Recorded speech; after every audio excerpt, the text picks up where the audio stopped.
संक्षिप्त शिव पुराण रुद्र संहिता। विष्णु द्वारा तुलसी के शील हरण का वर्णन। कुपित हुई तुलसी द्वारा विष्णु को शाप। शंभु द्वारा तुलसी और शालग्राम शिला के महात्म्य का वर्णन। फिर व्यास जी के पूछने पर सनत कुमार जी ने कहा, महिषी, रणभूमि में आकाशवाणी को सुनकर के जब देवेश्वर शंभु ने श्री हरि को प्रेरित किया, तब वे तुरंत ही अपनी माया से ब्राह्मण का वेश धारण करके शंखचूड़ के पास जा पहुंचे और उन्होंने उससे परम उत्कृष्ट कवच मांग लिया। फिर शंखचूड़ का रूप बना करके वे तुलसी के घर की ओर चले। वहां पहुंचकर उन्होंने तुलसी के महल के द्वार के निकट नगाड़ा बजाया और जय जयकार से सुंदरी तुलसी को अपने आगमन की सूचना दी। उसे सुनकर के सती साधी तुलसी ने बड़े आदर के साथ झरोखे के रास्ते राजमार्ग की ओर झांका और अपने पति को आया हुआ जान करके वह परम आनंद में निमग्न हो गई। उसने तत्काल ही ब्राह्मणों को धन दान करके उससे मंगलाचार कराया और फिर अपना श्रृंगार किया। इधर देवताओं का कार्य सिद्ध करने के लिए माया से शंखरूढ़ का स्वरूप धारण करने वाले भगवान विष्णु रथ से उतर करके देवी तुलसी के भवन में गए। तुलसी ने पति रूप में आए हुए भगवान का पूजन किया, बहुत सी बातें की, तदंतर उनके साथ रमन किया।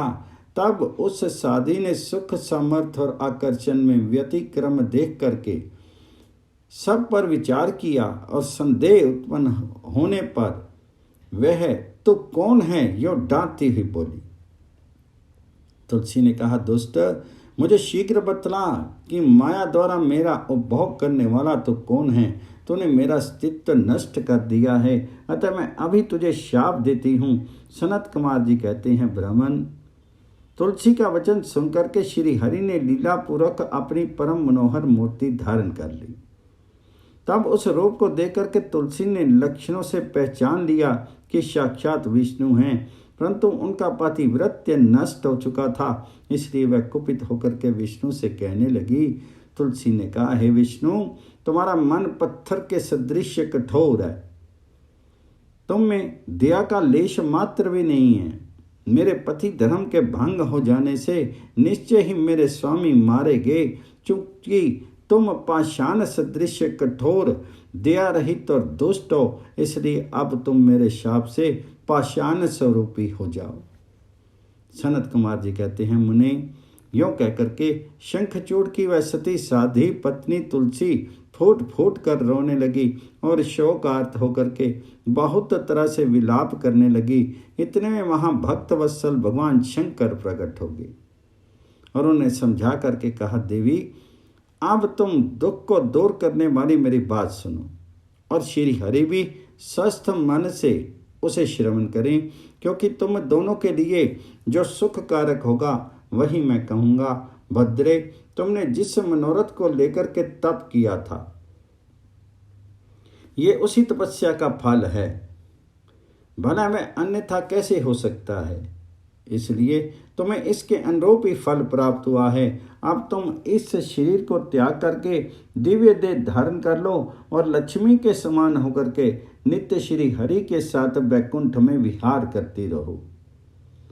तुम्हारा ये शरीर जिसे तुम छोड़ दोगी नदी के रूप में परिवर्तित हो जाएगा। वह नदी भारतवर्ष में पुण्य रूपा गंडकी के नाम से प्रसिद्ध होगी। महादेवी, कुछ काल के पश्चात मेरे वर के प्रभाव से देव पूजन सामग्री में तुलसी का प्रधान स्थान हो जाएगा। सुंदरी, तुम स्वर्ग लोक में, मृत्यु लोक में तथा पाताल में सदा श्री हरि के निकट ही निवास करोगी और पुष्पों में श्रेष्ठ तुलसी का वृक्ष हो जाओगी। तुम वैकुंठ में दिव्य रूप धारणी वृक्ष अधिष्ठात्री देवी बन करके सदा एकांत में श्री हरि के साथ क्रीड़ा करोगी।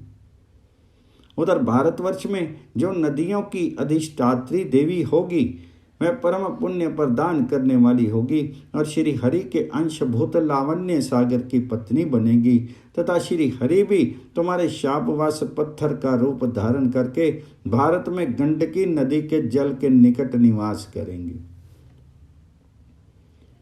वहां तीखी दाढ़ों वाले करोड़ों भयंकर कीड़े उस पत्थर को काट करके उसके मध्य में चक्र का आकार बनाएंगे। उसके भेद से वह अत्यंत पुण्य प्रदान करने वाली शालग्राम शिला कहलाएगी और चक्र के भेद से उसका लक्ष्मी नारायण आदि भी नाम होगा। विष्णु की शालग्राम शिला और वृक्ष स्वरूपणी तुलसी का समागम सदा अनुकूल तथा बहुत प्रकार के पुण्यों की वृद्धि करने वाला होगा। भद्रे, जो शालग्राम शिला के ऊपर से तुलसी पत्र को दूर करेगा उसे जन्म जन्मांतर में स्त्री वियोग की प्राप्ति होगी, तथा जो शंख को दूर करके तुलसी पत्र को हटाएगा वह भी भार्याहीन होगा और 7 जन्मों तक रोगी बना रहेगा। जो महाज्ञानी पुरुष शालग्राम शिला, तुलसी और शंख को एकत्र रख करके उनकी रक्षा करता है वह श्री हरि का प्यारा होता है। सनत कुमार जी कहते हैं, व्यास जी इस प्रकार कहकर के शंकर जी ने उस समय शालग्राम शिला और तुलसी के परम पुण्यदायक महात्म्य का वर्णन किया। तत्पश्चात वे श्री हरि तथा तुलसी को आनंदित करके अंतर ध्यान हो गए। इस प्रकार सदा सत्पुरुषों का कल्याण करने वाले शंभु अपने स्थान को चले गए। इधर शंभु का कथन सुनकर के तुलसी को बड़ी प्रसन्नता हुई। उसने अपने उस शीर का परित्याग करके दिव्य रूप धारण कर लिया। वह कमलापति विष्णु उसे साथ लेकर के बैकुंठ को चले गए। उसके छोड़े हुए शीर से गंडकी नदी प्रकट हो गई और भगवान अच्युत भी उनके तट पर मनुष्यों को पुण्य प्रदान करने वाली शिला के रूप में परिणित हो गई। मुने, उसमें कीड़े अनेक प्रकार के छिद्र बनाते रहते हैं। उनमें जो शिलाएं गंडकी के जल में गिरती हैं वे परम पुण्यप्रद होती हैं और जो स्थल पर ही रह जाती हैं उन्हें पिंगला कहा जाता है और वे प्राणियों के लिए संताप कारक होती हैं। व्यास जी, इस प्रकार तुम्हारे प्रश्न के अनुसार मैंने शंभु का सारा चरित्र जो पुण्य प्रदान तथा मनुष्यों की सारी कामनाओं को पूर्ण करने वाला है तुम्हें सुना दिया। ये पुण्य आख्यान जो विष्णु के महात्म्य से संयुक्त तथा भोग और मोक्ष का प्रदाता है तुमसे वर्णन कर दिया। अब और क्या सुनना चाहते हो? अध्याय 41 पूर्ण।